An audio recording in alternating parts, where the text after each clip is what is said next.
The room gasped before the glass even hit the marble floor.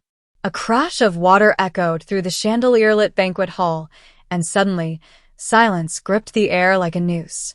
Every head turned as ice cubes skidded across the floor, landing near the edge of the 5-tier birthday cake shaped like a luxury yacht.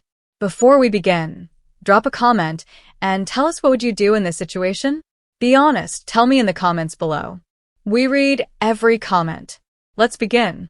I stood frozen, drenched, my designer dress clinging to my skin.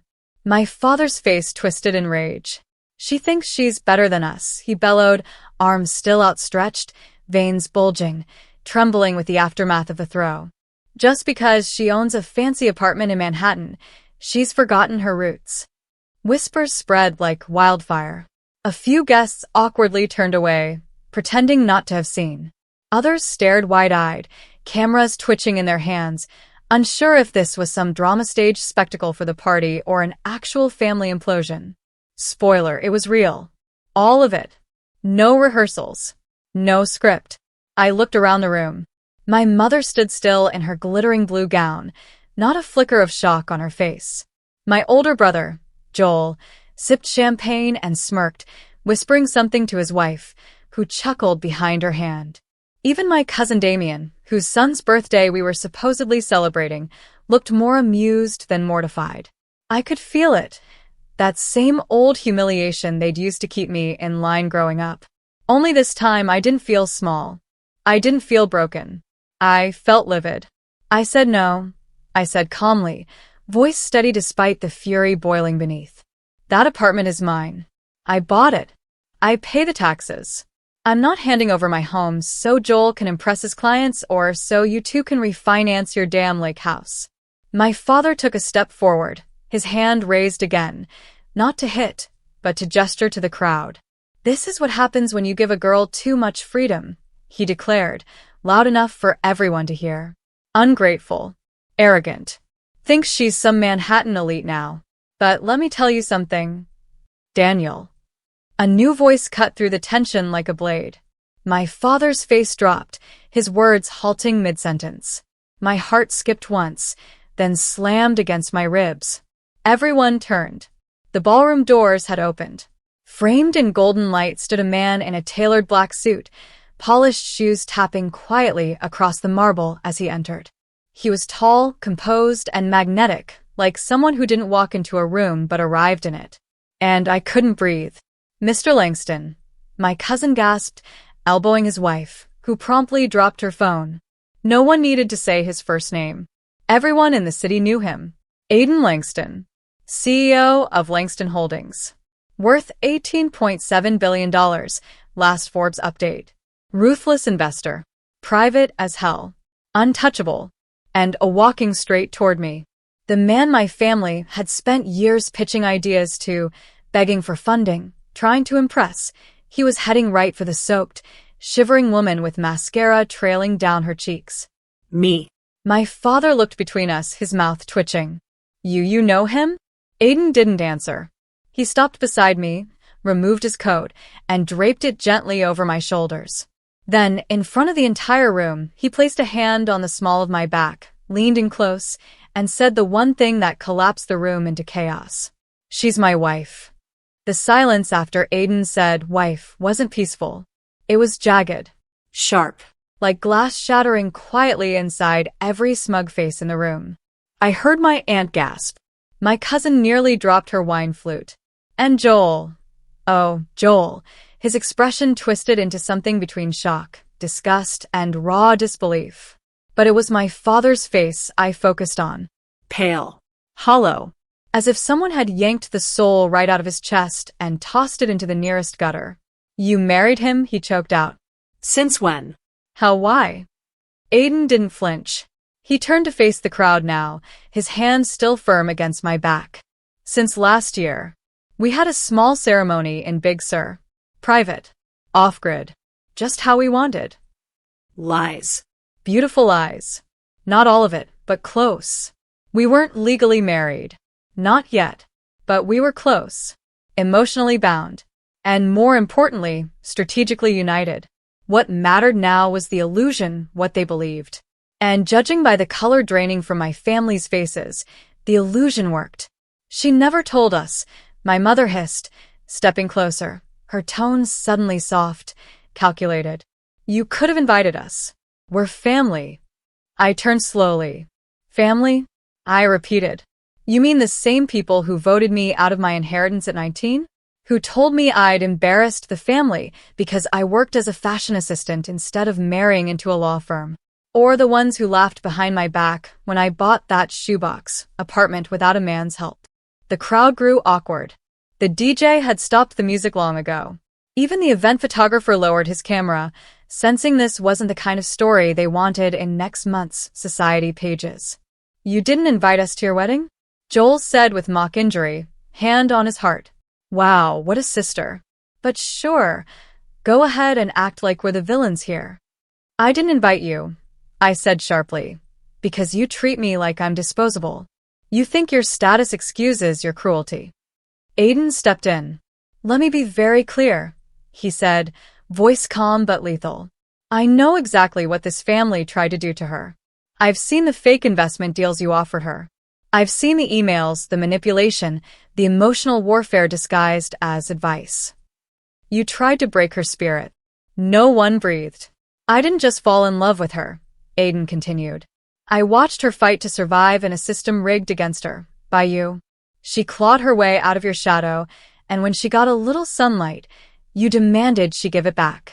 That stops today. My father shook his head. You don't know the full story. She abandoned this family. No, I said, stepping forward. You threw me out when I refused to co-sign Joel's second loan. You called me selfish, ungrateful. You threatened to sue me if I didn't hand over the condo Grandma left me. You left me no choice but to cut ties. You're still bitter, my mother said coldly. Clearly. No, I whispered. I'm free. The words landed harder than I expected. I hadn't realized how much I needed to say them until I did. And right then something changed. Not in them. They were too far gone. But in me. This wasn't about revenge anymore. It was about release. 2 hours later, I was sitting barefoot on the edge of a penthouse balcony, a silk robe draped over my shoulders, the chaos of the party behind me. The city glittered beneath us, like it owed me something. Aiden leaned against the railing beside me, sleeves rolled up, tie loose, watching the night with quiet intent. He hadn't said much since we left the party. He didn't have to. The silence between us was earned, built on nights like this. Nights where the world tried to break me, and he just stayed. Still shaking, he asked gently. I nodded. A little. He slipped a glass of water into my hand. You handled them, he said. Exactly how you needed to. I exhaled slowly. I didn't even plan on going to that party. You didn't go for them, he said. You went for you. He was right. When the invitation first arrived, gold-trimmed, embossed with Damien's gaudy family crest, I tossed it in the trash. But something pulled me back. Something said, go. Show up. Be seen. Not for revenge, not for pity. For closure. I looked over at Aiden. Do you remember the first time we met? He smirked. You mean when you threw coffee on my shoes and stormed out of the interview? I laughed despite myself. You were arrogant. You were late. My train derailed. You still made it. That's what impressed me. That was nearly 2 years ago. I was a wreck back then. Working 3 side gigs. Barely sleeping. I had just escaped my family's financial chokehold and moved into a crumbling studio that smelled like expired milk and regret. Aiden was interviewing assistants for a new philanthropic division at Langston Holdings. I didn't know who he was at first. I thought he was the HR guy and I hated everything he said. I called him elitist. He told me I had a chip on my shoulder. I left, furious. 3 days later, he sent me flowers with a note. Still elitist. But I like your fire. Coffee? We met again. This time, I didn't storm out. I grilled him about his companies, his ethics, his past. He asked about mine. Not the version my family told the world. My version.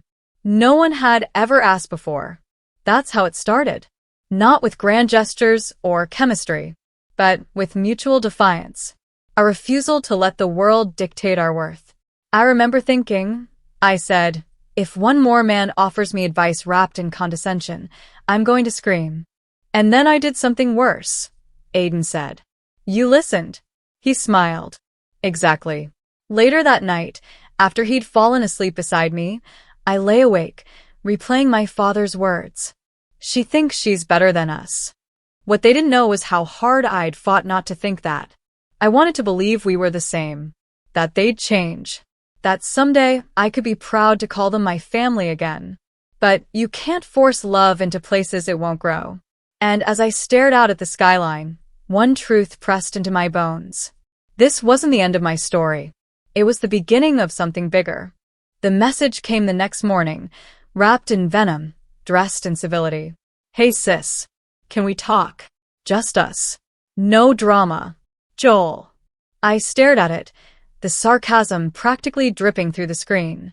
Aiden was already at his desk across the loft, eyes scanning a report, coffee untouched beside him. I debated whether to reply. Part of me wanted to ignore it. Another part, the more dangerous part, wanted to see how desperate my brother had become. I texted back. 1 hour. Midtown. Park bench behind the old skating rink. Come alone. Joel showed up in a navy suit that didn't quite hide the panic beneath his eyes. His smile was off, too forced, too thin.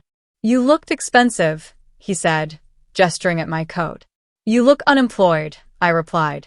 He sat beside me, pulling gloves off one finger at a time. Okay, that's fair. I deserve that. What do you want? Joel looked around, lowering his voice.